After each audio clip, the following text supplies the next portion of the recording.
Pange rasvased kalendrisse kirja kuupäev 8. september 2018, sest täna siin saame esimest korda kindlalt välja öelda, et sellel kuupäeval toimub eestlaste vedamisel maailma koristuspäev, kus lootuste kohaselt osaleb vähemasti 150 riiki. Mitte ainult ei peaks planeet sel päeval hoobilt saama palju puhtamaks, vaid loodetavasti saab sellest Eesti 100. sünnipäeva aasta üks tähtsündmus, vähemasti rahvusvaheliselt. Mis võib juhtuda, kui unistada hästi suurelt? Näiteks Eva Truuverk oskas 2007. aastal unistada vaid ühest asjast – puhkusest Austraalias. Ta oli selleks ajaks mitu aastat, nii mitmel rindel rabanud, et ta lõpetas Eestis kõik oma tegemised ning pakkis asjad, et siit aastaks ära sõita. 3 korda tahtis Eva osta juba piletit kaugele maale, aga kogu aeg segas mingi juhus vahele. Kuniks. Oktoobrikuus ristusid minu teed Rainer Nõlvakuga, kes ütles, et neil tuli augusti lõpus 2007 sündis selline väike tagasihoidlik idee, et mis oleks, kui koristaks Eesti ühe päevaga puhtaks. Ja kui päris aus olla, siis ma ütlesin, et see ei ole lihtsalt võimalik.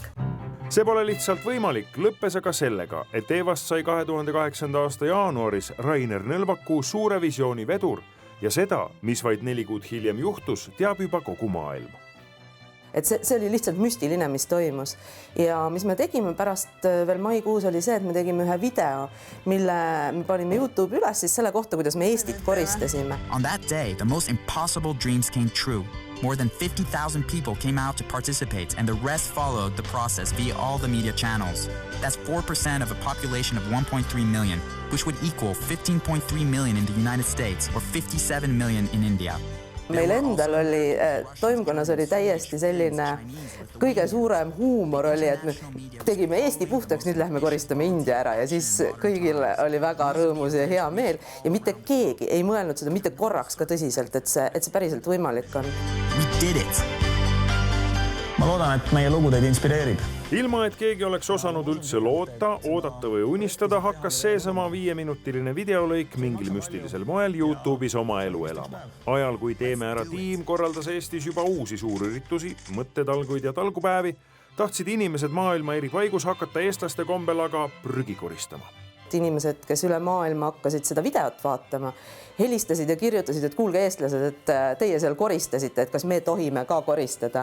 Ja siis me siit vastasime Keeniasse ja Brasiiliasse, et jaa, teie tohite ka koristada, et tehke, vaadake videot ja koristage, aga ühel hetkel tuli hakata ka reaalselt nõu andma.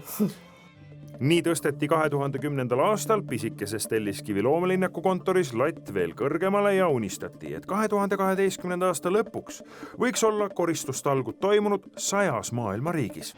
Ja kui 2 aastat hiljem kell kinni löödi, oli eestlaste agitatsiooni tulemus 96 koristanud riiki.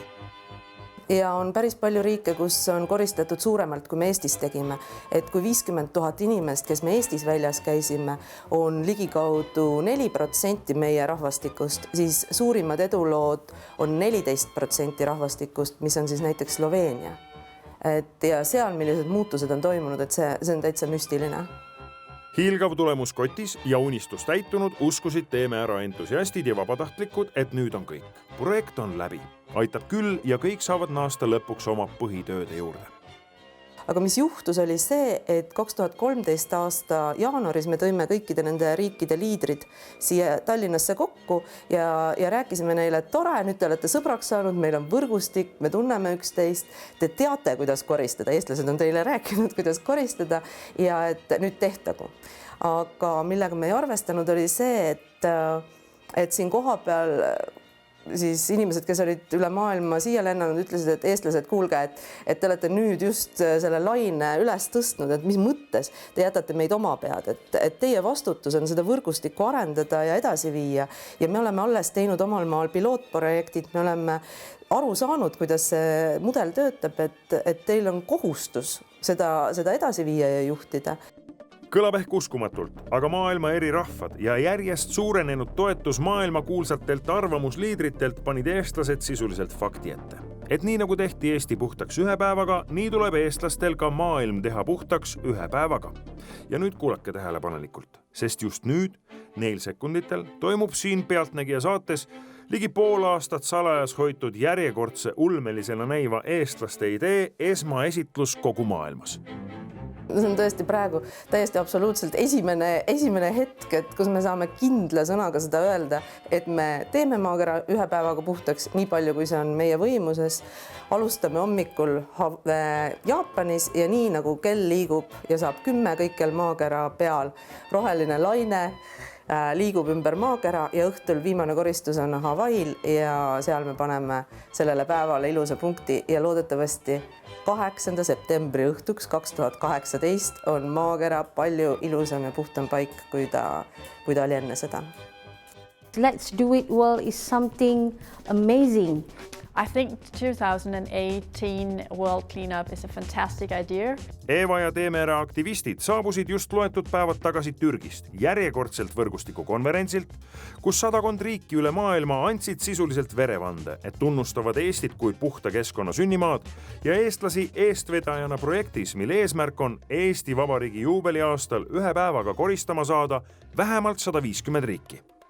We have many problems with the plastic trash in Iran because we don't have any factory to recycling them.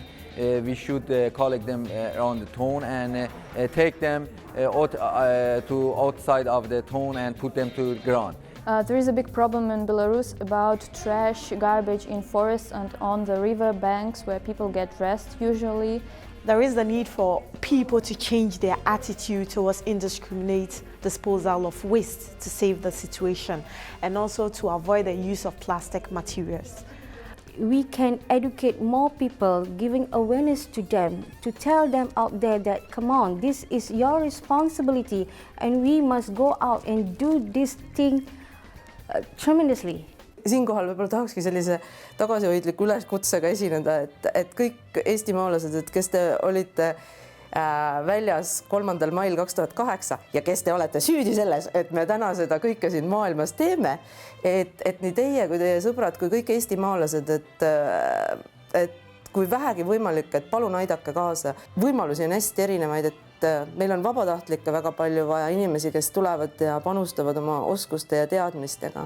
Meil on vaja igasuguseid kontakte maailmas, alates suurte korporatsioonide peakorteritest ja lõpetades sellega, et keegi tunneb A-kategooria staare kuskil Californias, kes saaksid siis olla ambassadorid maailma koristamisele. Now is one day, and one day all together we have to clean up the world together for our kids and generations to come. Why is important? It's good for our future, for child, for new generation. We will definitely be on board. This is very motivational, inspirational goals, so we support it very much. So we are on board, so you come on board too. See you on 2018. Nagu siis näha, suurelt unistades võib juhtuda nii, et lõpuks Austraaliasse puhkama ei pääsegi.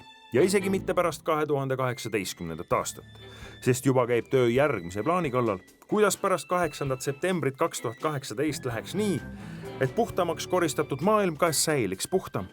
Aga need on juba homsed jutud. Ma usun, et see on tegelikult tehtav, aga iga asjaga on niimoodi, et matemaatika kontrolltöö koolis tundub ka tehtav, aga teinekord võib 2 saada selle eest, et riskid on õhus, ja seda me anname endale aru ka reaalselt, aga ma arvan, et kõik, kes me oleme praegu kaasas, et me oleme võtnud vastu selle otsuse, et 2,5 aastat me anname endast parima, et 8. september 2018 läheks Eesti ajalukku.